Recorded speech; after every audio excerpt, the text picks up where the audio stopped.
So you want to start investing in the stock market. Congratulations. I don't know what it is. Maybe you've watched some of my videos or you've seen a buddy of yours triple his money on Tesla or Shopify in the last couple months and you're ready to dive into what is a crazy stock market right now. And your next question is, how do I do that? Well, in today's video, we're going to talk about how to set up an online broker in Canada so that you as an individual can start investing in stocks yourself.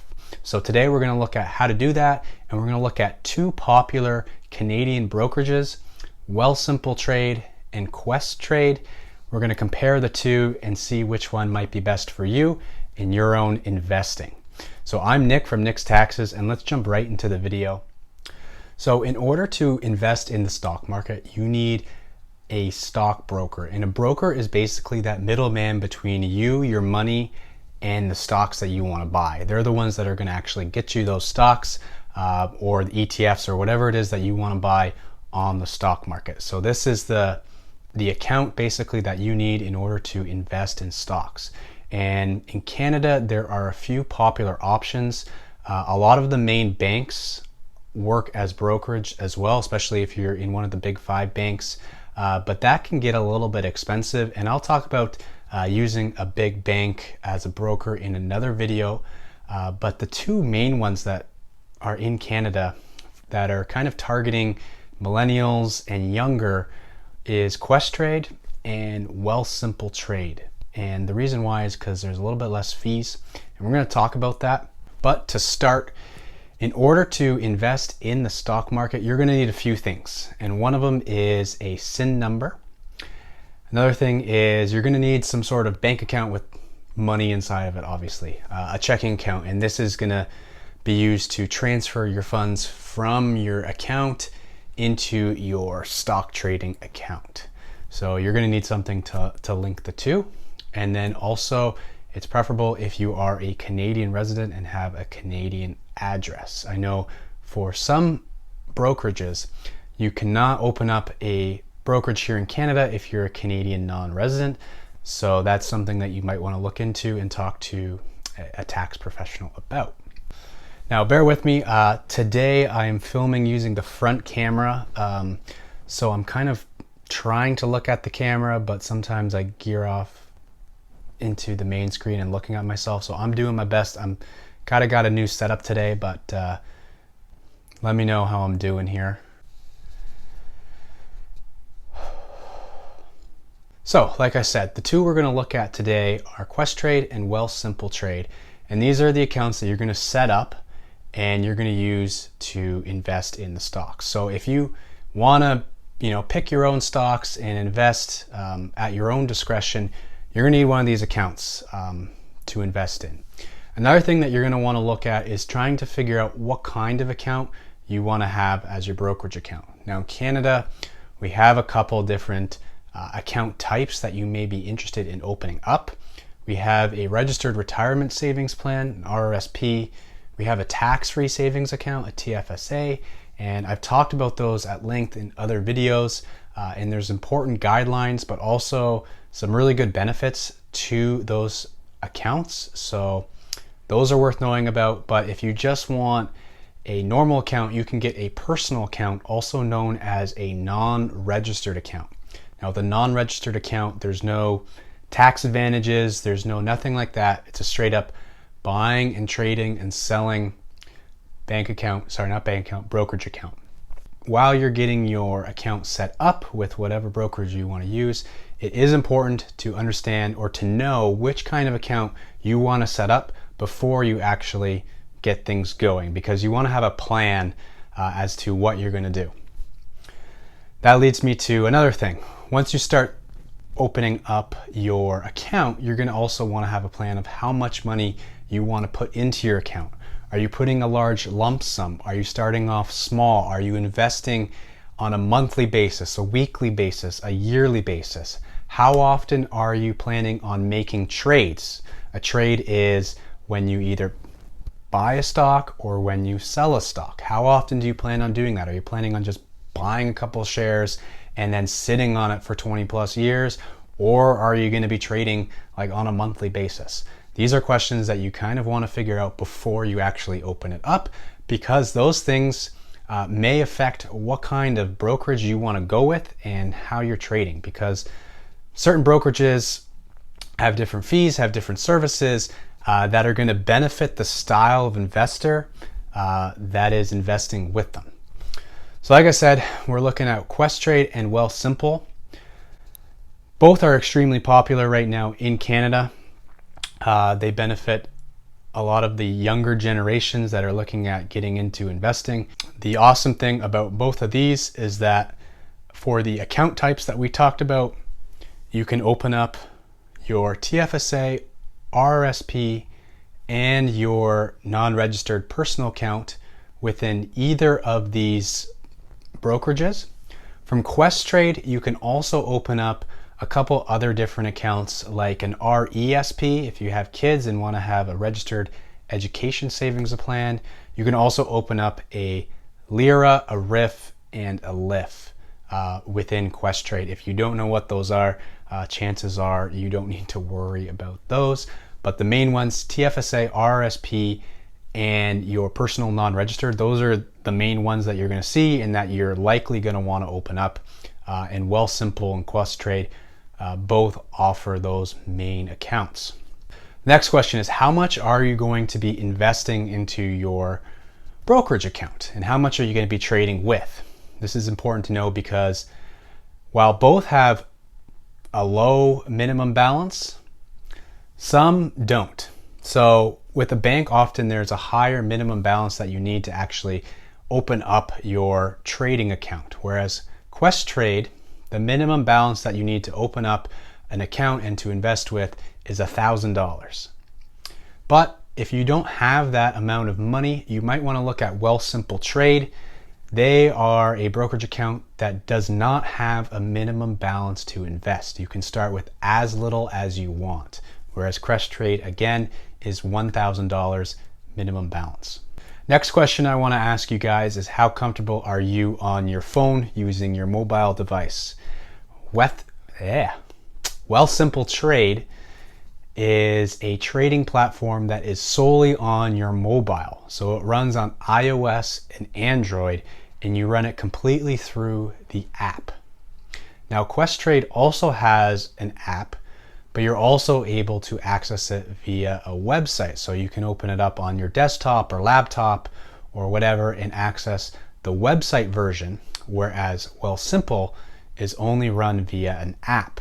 So maybe if you bank with like a Tangerine or an online bank like EQ, you might be more comfortable using an app, whereas some people are more comfortable, using a website, or at least knowing that they have the option to use a website. The next thing we want to look at is the investments and the details of those investments and the fees that are associated. So oftentimes how brokerages make their money is they charge a trading fee for all your trades. Questrade with ETFs offer a $0 trading fee to purchase an ETF. That means when you buy the ETF, there's no additional fee. But when you sell the ETF, it's called a trade, and they're going to charge you anywhere between $4.95 and $9.95 per trade. On the contrary, Wealthsimple does not charge any trading fees on their ETFs. Next one is stocks. Stocks from Questrade, you can purchase a stock and then also trade a stock from anywhere, again, between $4.95 and $9.95 per buy and sell. Whereas Wealthsimple is free to buy and sell stocks. Now back to Questrade with the fees. $4.95 is actually a very good price. Obviously $0 is the best, but $4.95 is a very good price. If you're investing with the banks, their fees are basically $10 a trade or a purchase. So if you're getting in at $4.95, it's basically 50%, and that is a solid deal. Now I want you guys to know because I kind of learned the hard way when I first started trading, is it's per trade. So let's say, for example, you did want to buy, let's say 10 shares of Shopify, and you put the order in, and your broker is able to buy successfully 10 shares. That's one trade. So you're able to buy 10 shares of Shopify. They're going to charge you the $4.95 to make that trade. If for whatever reason the brokerage needs to make a couple trades, so they have to do one transaction where they purchase you, let's say 8 shares, and then another transaction where they buy the other 2 shares, that's 2 trades, so they're going to charge you twice as much. So that's 2 trades at $4.95 or whatever price it may be. The same thing goes on the selling. When you're trying to sell off the share, they're going to charge you that fee as well when they sell it. And if they can't sell it all in one trade, you're going to look at multiple trades. So at the very least, when you're buying a stock with Questrade, it's going to be $4.95 fee to purchase the share, and then it's going to be $4.95 to sell it off. So you might want to factor that in when you're looking at potential gains or percentages or whatnot. And again, $4.95 is the minimum. It can go up to $9.95. Whereas Wealthsimple is just flat zero. Now, one of the big differences, because obviously Wealthsimple is $0 for trades, they don't offer anything else besides the ETFs and the stocks. So if you're looking at buying a bond or GIC, international equities, or precious metals, you can't do that through Wealthsimple Trade. You can do that through Questrade. So I won't go into those details. I might do it in another video. But for example, if you wanted to buy precious metals through Questrade, you're looking at a fee of US $19.95 per trade. And that's like if you want to buy gold or silver or anything else that fits in that precious metal category. Okay, so there's also going to be some other fees. Inactivity. So some brokerages will charge you if nothing's going on in your account. Wealthsimple does not, which is awesome. Questrade does, and their fee is $24.95 per quarter if the balance in your account is less than $1,000, or if deposits are less than $150 per quarter. So you want to make sure that you're meeting those thresholds so you don't get dinged with that basically $25 quarterly fee. Again, Wealthsimple Trade does not have any inactivity fee. On the contrary, Wealthsimple does offer, or it's not offer, they do charge you a currency fee if you're making trades, say on the US stock exchange, and you're converting money from Canadian to US or vice versa. They have right now a 1.5% currency exchange fee. Questrade does not charge any fees in that regard. So those are the fees and everything kind of associated between Questrade and Wealthsimple. I'd encourage you guys to take a look at both and see which one you might like better.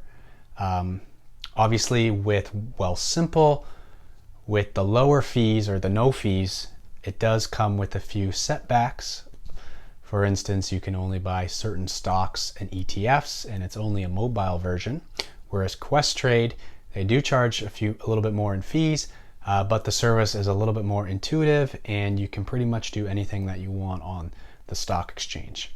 It's also important to note that Wealthsimple, because they don't have any fees, you are limited on what stocks you can actually buy through Wealthsimple. So they can only buy stocks and ETFs that are listed on the New York Stock Exchange, the NASDAQ, the TSX, or the TSXV exchange. And even then, there's some further restrictions. For example, the shares or the stocks that you want to buy within those exchanges have to be priced at a minimum of 50 cents per share, and trade at an average of at least 50,000 shares daily. So if you're looking at like penny stocks or something, odds are you can't buy those with your Wealthsimple. You might want to look at Questrade or another broker. If If you've made it this far in the video, thanks so much for watching. Leave a like and let me know in the comments below which brokerage you invest with and how you like it. Let me know the pros and cons. And if this video goes well and I get a lot of views or whatnot, maybe I will create a little bit more in-depth video of this, kind of going through all the details and then also bringing in some other brokerages so we can look at and compare the differences. But yeah, thanks so much for sticking around. Again, I'm Nick from Nick's Taxes, and I will see you guys in the next video.